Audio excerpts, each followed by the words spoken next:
Among the bills that made national headlines during legislation that was passed here in Louisiana, others flew right under the radar, quietly making it to the governor's desk. Yeah, but very important nonetheless. Some of those focus on election security and what some believe is necessary here in Louisiana. Leigha McNeil looking into all of that this morning for us.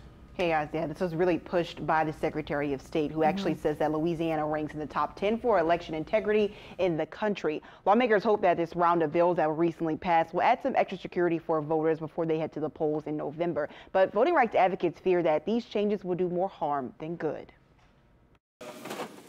As far as running elections, we run a tight ship in Louisiana, according to newly elected Secretary of State Nancy Landry. It's something we do right in Louisiana. We're ranked in the top 10 in the nation in election integrity. Still, she says things could be better. I'm hoping that these bills that pass will help us to improve our ranking and be top in the nation in election integrity. Lawmakers approved all 11 Landry-backed election bills. The majority added language for absentee ballots, like setting the witness age to 18 and creating a new standard for rejecting any absentee ballots with errors. So we feel like all of them were just common sense measures, and it's never been easier to vote or to register to vote in Louisiana. Anytime we change the election laws, we run the risk of creating more confusion. Bruce Riley, with the local voting rights nonprofit, testified against some of these bills during the legislative session.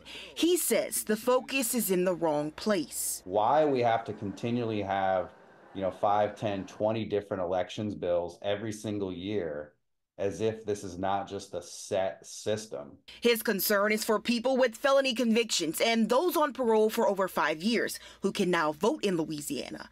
Riley says there's been no guidance from the Secretary of State to help them. Which makes it troubling when people talk about voter integrity and election integrity when you're clearly disenfranchising a swath of people. We follow the law and what we're required to have on our website, we have on our website. And I know that there's some ongoing litigation right now.